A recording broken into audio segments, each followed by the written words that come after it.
Hi there, everybody. It's Friday afternoon. That means we're live on YouTube, LinkedIn, and Facebook for P2P Live. My name's Mark Smith. I'm Group Managing Director of People to People in Australia and Frog Recruitment in New Zealand.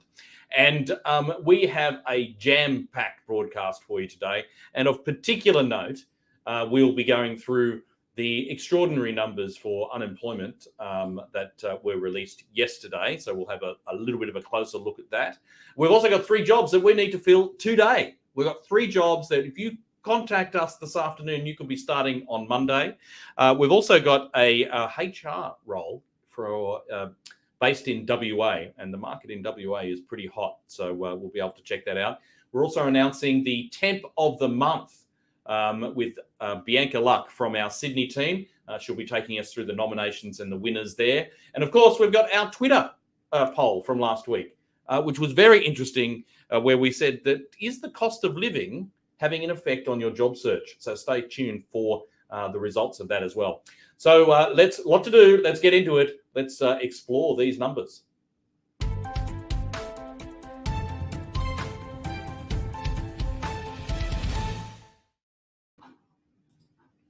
Rightio. So here are the key stats from these remarkable unemployment numbers that were released yesterday.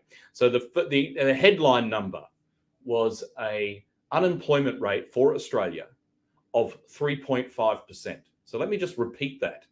That's an unemployment for Australia of 3.5%. It is simply remarkable. We haven't seen anything like this. Next week, we'll be exploring how the states are very different in terms of their unemployment rates. And just a bit of a heads up, a shout out for this one. The Victoria had a decrease in its unemployment rate of 0.5%. So a lot of the decrease nationally from 3.9 to 3.5 is a result of the increase of employment in Victoria. But we'll explore that more next week. Participation rate, 66.8%. That is also a staggering number. So the total number of Australians in work are 13.5 million Australians, or just actually 13.6 really, 599,300. And the underemployment rate is now at the sort of levels that we used to expect for the unemployment rate of 6.1%. So really some amazing results. Let's see these graphically. So here's the first graph, and you can see here, this is from June 2012 through to last month. And if you remember the panic with the global pandemic in early 2020, and we saw that the lines outside of the Centrelink offices and that real spike up to 7.5. Some people were saying we could get 15% unemployment. And look how quickly that is in the last 2 years, 2 and a bit years. It has declined down to historically low levels of 3.5%. If we go to the next graph, you can actually see the long term, how profound this is in a long-term view.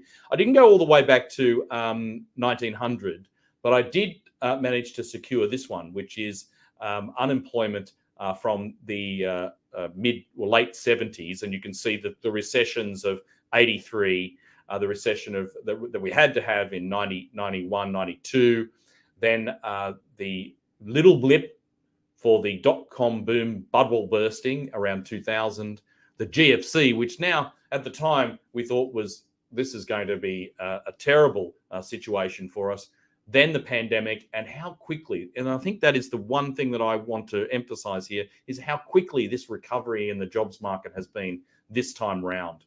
So the last graph I wanted to show you really was the labour force participation. And again, from a historical perspective, that we are now at levels that we have not seen for 30 odd years. 66.8% of the Australians are participating in the workforce. The number of hours that we are working is at record levels. So you know how you're feeling tired when you get home? Well, you're not alone. A lot of Aussies are actually working very hard at the moment. And thanks very much to Callum Pickering for that particular graph. We'll make sure we put in the comments a link to Callum Pickering's Twitter feed. He has some great stuff there as well. We, of course, can see all of your comments live on LinkedIn, YouTube, and Facebook. So if you do have any comments, pop them in there, and we'll hopefully we can answer your questions straight away. Righto, it's Fill Job Friday. We have 3 jobs we need to fill right now.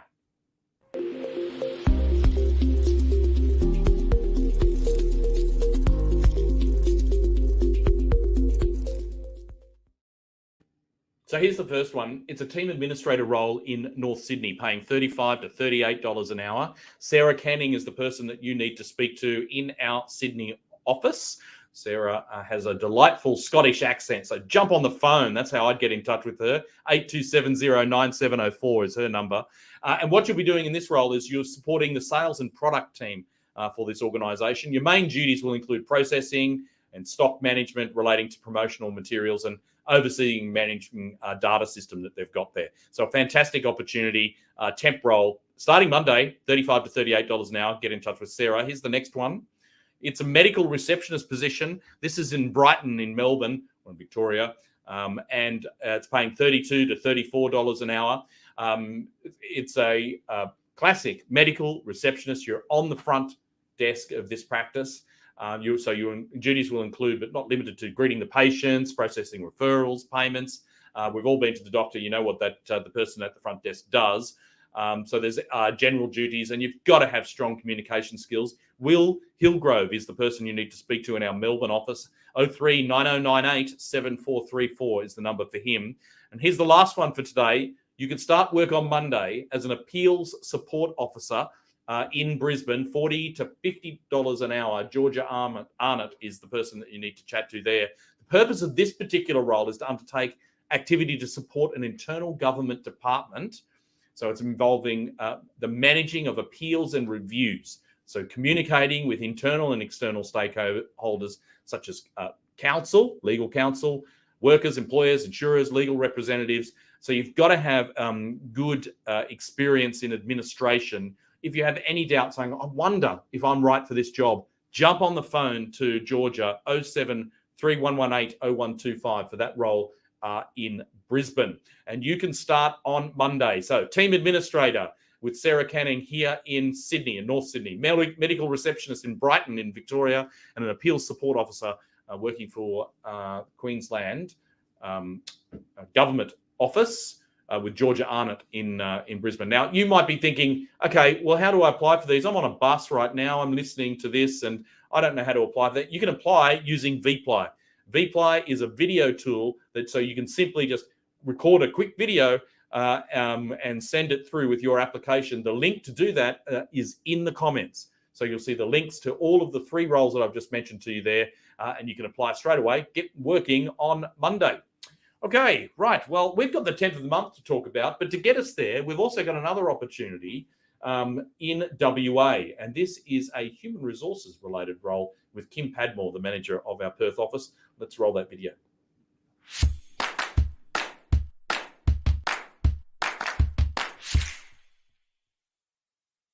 Well-established national logistics company based in Victoria Park and are a well-known brand. They're going through an exciting transformation project, including implementing new technology and processes to improve their customer experience. They foster a laid-back culture, a relaxed dress code, and have great longevity amongst their staff. As a HR and payroll specialist, this role will be instrumental in working with their transformation. Your responsibilities will include reviewing and rewriting the company's policies and procedures, processing payroll for up to 100 employees, reviewing salaries and awards, assisting with redesigning position descriptions and role structures. This role also has the opportunity to progress into a HR manager role, and over time the company will also look to bring on board a payroll officer. To be considered for the role, you must have experience working as a HR or people and culture professional, a qualification in HR. Experience working with Xero is also an advantage. If this sounds like you, then please give me a call today on 6160 6201. Thanks.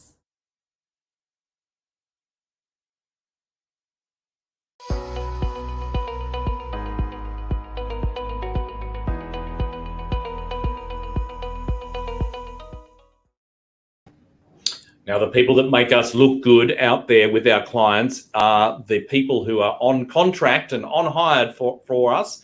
and that's why we've got the Temp of the Month award. And I'm here with Bianca Luck from our Sydney team, who has got all of the winners and nominations for this particular month. So I'll pass over to you, B, and you can let everyone know who the noms are and who's going to be the winner.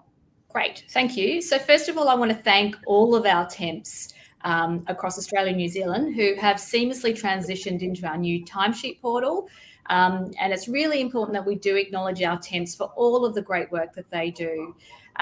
So for Melbourne, the nominees for Melbourne are Helen Leonardos, Stella Gruen, and Alexa Speck.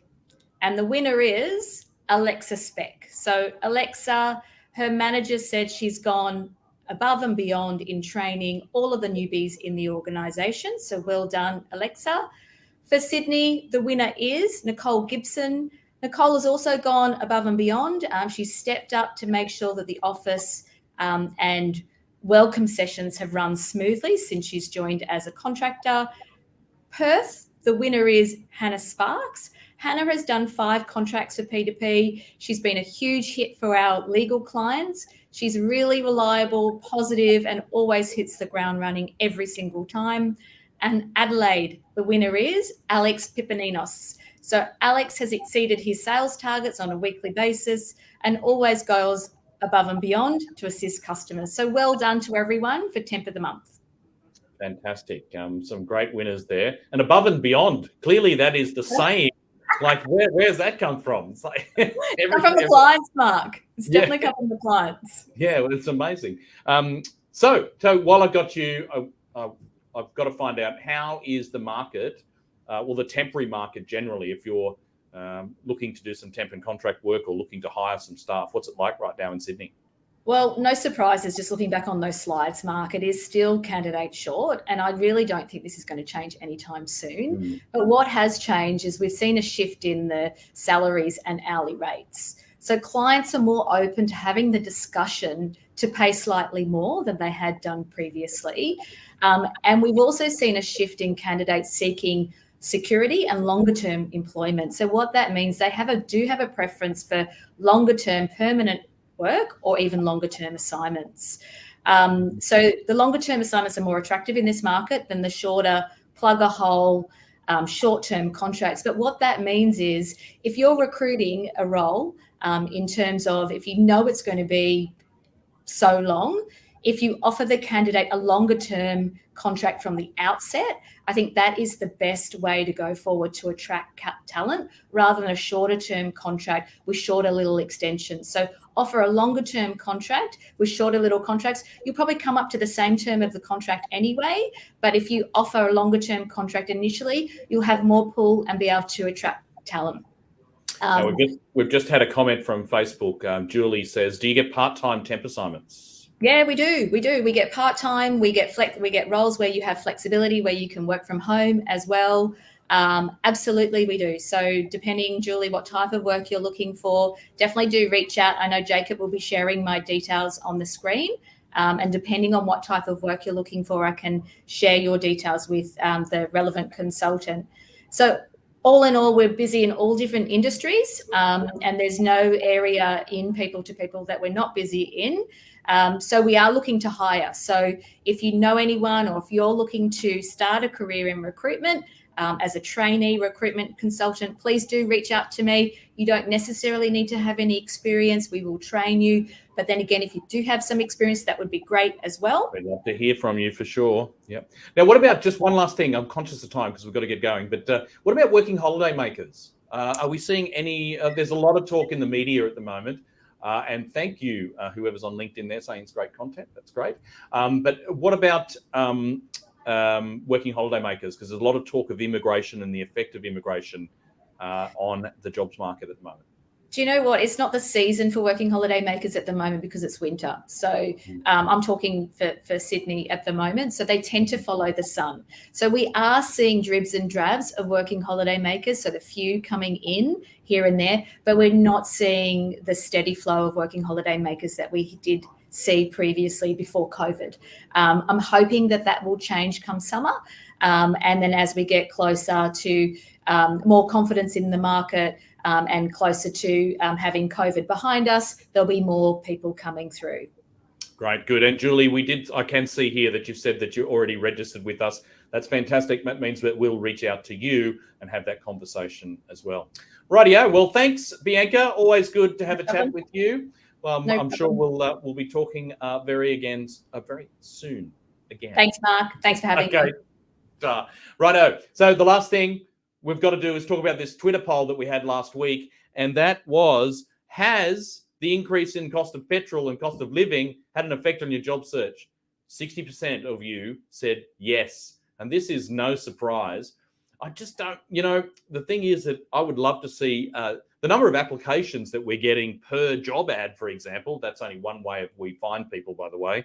There's a whole other series of channels that we use. But if you just use job ads, the number of people applying for jobs has crashed in the last 6 months. So when I saw this Twitter result, I thought, I wonder if this increase in inflation is going to lead to more mobility in the workforce. I don't know. 60% of you said, yeah, it has. It has had an effect of whether I'm looking for a job. Here's this week's poll.